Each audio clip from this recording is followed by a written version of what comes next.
Brought to you by TechnoSpark 20 series smartphones.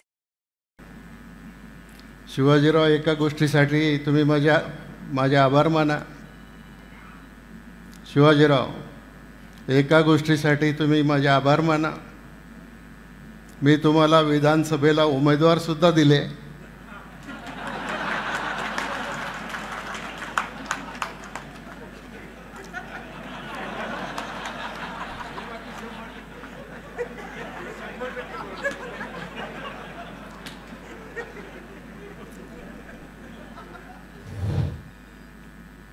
Shivajirao, मी तुमचं मनापासून स्वागत करतो.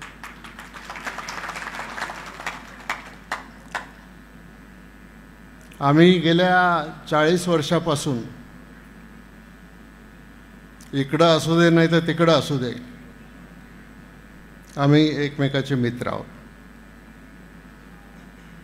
मी 1990ला पहिल्यांदा ज्यावेळेला या विधानसभा क्षेत्राचा आमदार झालो, तेव्हापासून तर 2004 पर्यंत आम्ही सगळे एकत्र काम करत होतो. 2004ला शिवाजीरावांनी इच्छा व्यक्त केली की मला लोकसभेची निवडणूक लढवायची आहे. आम्ही वरिष्ठांशी बोललो, परंतु वरिष्ठांनी सांगितलं की आता अशोकराव मोळांची ही पहिलीच टर्म आहे, लगेच त्यांना कसं बदलता येईल, आणि त्यामुळं तुम्ही मांडलेला विचार निदान यावेळेला तरी मान्य करता यायचा नाही. मग त्यांनी दुसरा मार्ग पत्करला. शिवसेनेमध्ये गेले, लोकसभेला उभे राहिले. लोकांचा आशीर्वाद त्यावेळेला मिळाला आणि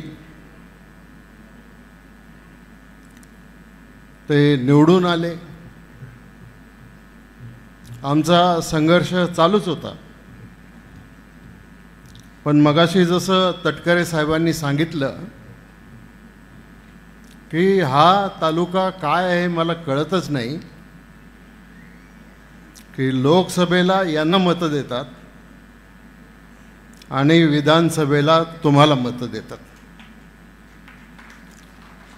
आता मतदारसंघातल्या लोकांनाही असंच वाटत होतं, यांची काय दोघांची मिलीजुली आहे का? एकाने लोकसभेला जायचं, एकाने विधानसभेला जायचं. पण ते त्यांच्या विचारावर ठाम होते, मी माझ्या विचारावर ठाम होतो. आणि एकदा तर आदरणीय कल्पना वहिनीसुद्धा माझ्या विरुद्ध उभ्या राहिल्या होत्या.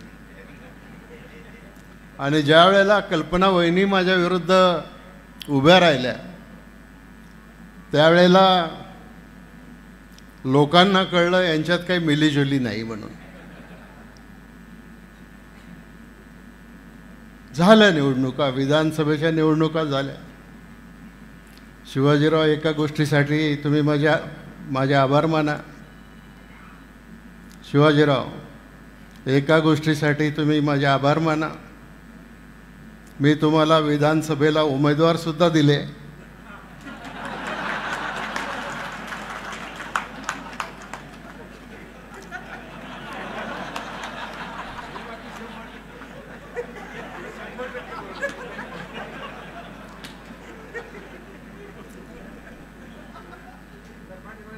तसं पाहिलं तर आपल्या तालुक्याचा लोकसभेचा इतिहास जर पाहिला तर आधी अण्णासाहेब मगर आपले खासदार होते आणि ते काँग्रेसचेच होते. नंतर रामकृष्ण मोरे साहेब आपले खासदार झाले. त्याच्यानंतर किसनरावजी बानखेले साहेब खासदार झाले.